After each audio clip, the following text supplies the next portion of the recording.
अब आगे बढ़ते हैं और फोकस करते हैं ब्रोकरेज हाउस के रिपोर्ट्स पर। इसके चलते भी आज हम कुछ एक्शन एक्सपेक्ट कर सकते हैं। और वामाक्षी हमारे साथ जुड़ चुकी है पूरी डिटेल्स के साथ। वामाक्षी, गुड मॉर्निंग, बताइए। Well, good morning. LIC पर बैंक ऑफ अमेरिका ने कवरेज शुरू की है आउट परफॉर्म की राय के साथ। उसका लक्ष्य रखा है उन्होंने 930 प्रति शेयर का अंडर इंश्योर्ड मार्केट में काफ़ी अच्छा स्कोप नज़र आ रहा है ग्रोथ के लिए। कंपनी में मार्जिन एक्सपेंशन हो रहा है और नॉन पार और प्रोटेक्शन बिजनेस से का जो शेयर है वो बढ़ रहा है। प्राइवेट पीयर्स के कंपैरिजन में LIC करीब 47 to 70% डिस्काउंट पर अवेलेबल है और इसी के चलते बैंक ऑफ अमेरिका ने LIC पर कवरेज शुरू की खरीदारी की राय के साथ। इसके अलावा गोल्डमैन सैक्स ने भी LIC पर कवरेज शुरू की है। उन्होंने हालांकि न्यूट्रल की राय दी है और लक्ष्य रखा है 700 प्रति शेयर का। इसके अलावा इंडसइंड बैंक पर फोकस करिए। CLSA ने इंडसइंड बैंक पर खरीदारी की राय बरकरार रखी और लक्ष्य रखा 1060 प्रति शेयर का। जो ग्रोथ ट्रैजेक्टरी है वो अभी भी सुधर रही है। एसेट क्वालिटी की जो चिंताएं थे वो पीछे रह गई है और क्रेडिट कॉस्ट FY23 तक नॉर्मलाइज होने की उम्मीद है। ROA भी करीब 1.8% तक वापस आ रहे हैं और इसी के चलते CLSA ने इंडसइंड बैंक पर खरीदारी की राय बरकरार रखी। CLSA ने टाटा मोटर्स पर आउट परफॉर्म की राय बरकरार रखी। लक्ष्य रखा 453 प्रति शेयर का। JLR और CV बिजनेस के वॉल्यूम्स के अनुमान को उन्होंने घटाया है।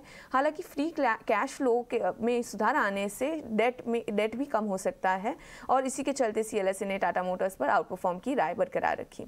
जेफरीज ने रिलायंस पर खरीदारी की राय बरकरार रखी। लक्ष्य रखा 2950 प्रति शेयर का। स्टॉक अपने रीसेंट पीक से करीब 10% करेक्ट हुआ है और ये करेक्शन के कारण एक अच्छी अपॉर्चुनिटी नजर आ रही है खरीदने की। इनफैक्ट उनका मानना है कि रिलायंस 60% सिक्वेंशियल ग्रोथ दिखा सकता है और अर्निंग्स अपग्रेड की भी लाइक्लीहुड Q1 FY23 में नजर आ रही है और इसी के चलते जेफरीज ने RIL पर खरीदारी की राय बरकरार रखी।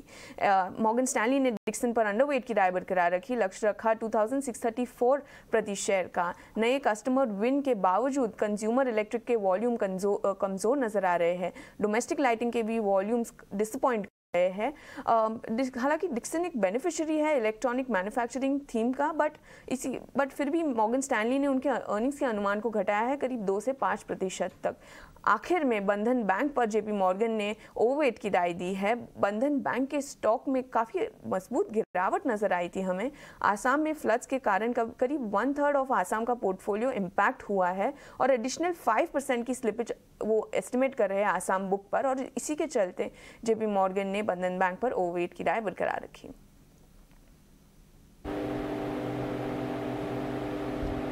तो आज ब्रोकरेज हाउस की रिपोर्ट भी काफ़ी ढेर सारी हैं जो कि वामाक्षी अभी आपको बता रही थी। बहुत बहुत शुक्रिया ये सारी जानकारी देने के लिए वामाक्षी आपका। और इंटरेस्टिंग है, LIC पर अब कवरेज शुरू कर रहे हैं। एक ब्रोकरेज हाउस का JP मॉर्गन ने 840 का लक्ष्य दिया था। आज गोल्डमैन सैक्स की रिपोर्ट आई है, 700 के लेवल्स देख रहे हो। सबसे ज़्यादा टारगेट जो सुझाए हैं बैंक ऑफ अमेरिका सिक्योरिटीज़ ने 930 के टारगेट से सुझा रहे हैं। आपको बता दें कि LIC इस वक्त 664 के आसपास कारोबार कर रहा है। तो ये कुछ ऐसे स्टॉक्स हैं जिन पर कि आज फोकस रहेगा।